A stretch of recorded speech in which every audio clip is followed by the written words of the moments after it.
पृष्ठभूमि न्यूज। मैं सुलभ मिश्रा इस वक्त मौजूद हूँ दिल्ली स्थित यमुना बैंक में। बता दूं कि जो यमुना की स्थिति है, अभी पिछले दिनों यमुना के अंदर एक मोटी परत झाग की बिछी हुई थी, जो अभी भी अगर वजीराबाद की तरफ की बात करें तो बिछी हुई भी है।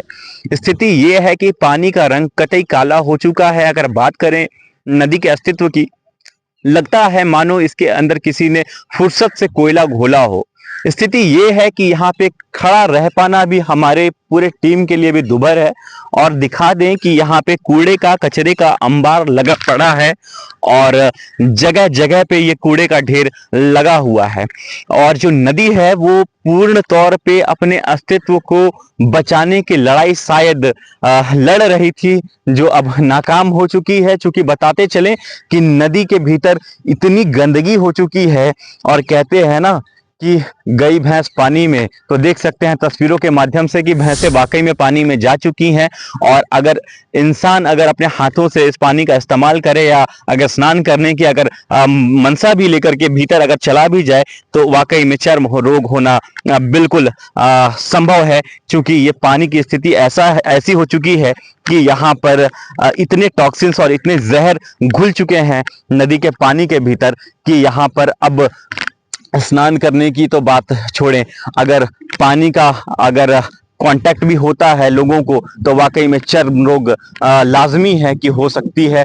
क्योंकि बताते चले कि छठ महापर्व है 6 और 7 नवंबर को, और इसी नदी में लोग अस्ताचली सूर्य को और उदयमान सूर्य को अर्घ देने वाले हैं। और वाकई में अगर हम ग्राउंड रिपोर्टिंग की बात करें, तो हम जब जमीनी स्तर पर देख रहे हैं कि नदी अपने अस्तित्व को खो चुकी है, और ऐसे में जब लोग यहाँ पे छठ जैसे महापर्व को करने के लिए आएंगे, नदी में एक स्नान करेंगे अगर, तो वाकई में चर्म रोग होना तय है। क्योंकि यहाँ पर अगर हम देख सकते हैं तस्वीरों के माध्यम से कि पानी का रंग बिल्कुल काला हो चुका है। एक नदी जो होती है वो कितनों को जीवन देती है, लेकिन आज ये नदी खुद के जीवन की, खुद की अस्मिता की लड़ाई लड़ रही है, जो कि पूर्णतया अब खत्म होने के कागार पे है। देख सकते हैं तस्वीरों के माध्यम से, लग रहा है जैसे किसी ने कोयले का डस्ट, कोयले का पूरा कूड़ा इसमें घोल रखा हो, और इतनी ज्यादा सड़ांध की बदबू यहाँ पर आ रही है कि हमारे लिए यहाँ पे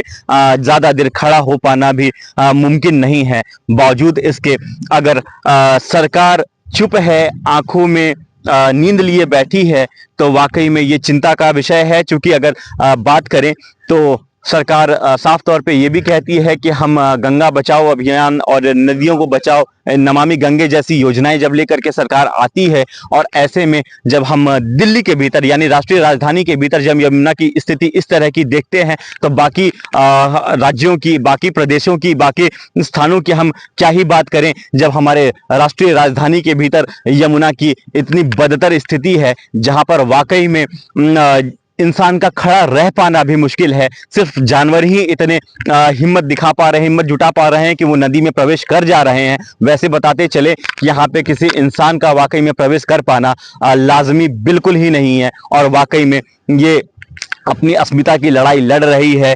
ये यमुना दिल्ली के भीतर बताते चले ये वही नदी है जहां पर कभी कृष्ण कन्हैया बगल में जिसके खेला करते थे, और कहते हैं ना कि ले देती अगर तुम मुझे बांसुरी तुम 2 पैसे वाली, किसी तरह नीचे हो जाती ये कदम की डाली, तुम्हें कुछ नहीं कहता और माँ धीरे धीरे आता, उस नीची डाली से अम्मा ऊंचे पर चढ़ जाता। तो ये यमुना के बगल में ही हमारे मथुरा और वृंदावन जैसे जगह बसे हुए हैं, और ये नदी दिल्ली से होकर ही यमुना और वृंदावन की ओर जाती है। और ऐसे में जब यहाँ पे इतनी प्रदूषित हो चुकी है नदी, तो वाकई में अगर मथुरा वृंदावन की बात करें, लोग वहाँ पे स्नान करते हैं, रिचुअल डिप लेते हैं, ऐसे में चर्म रोग होना वाकई में संभव है। मैं सिर्फ और सिर्फ चैनल के माध्यम से सरकार का ध्यान आकृष्ट कराना चाहता हूं कि वाकई में अगर नदियों को साफ रखना है तो हमें जागृत होना पड़ेगा, हमें ठोस कदम उठाने पड़ेंगे। क्योंकि नदी पूर्णतया अपने अस्तित्व को अब दिल्ली के भीतर खो चुकी है, जहां पे खड़ा हो पाना भी अब हमारे लिए संभव नहीं है। और बता दें कि यहाँ के स्थानीय लोगों से भी जब हमने बात करी, तो उन्होंने भी साफ तौर पे कहा कि सिर्फ जो योजनाएं हैं वो कागजों पे होती है, वो योजनाओं को धरातल पे उतरने में कई कई वर्ष लग जाते हैं, जब वर्ष लग भी जाते हैं लेकिन उसका जो परिणाम है वो निकल के नहीं आ पाता, और वाकई में ये चिंता का विषय है।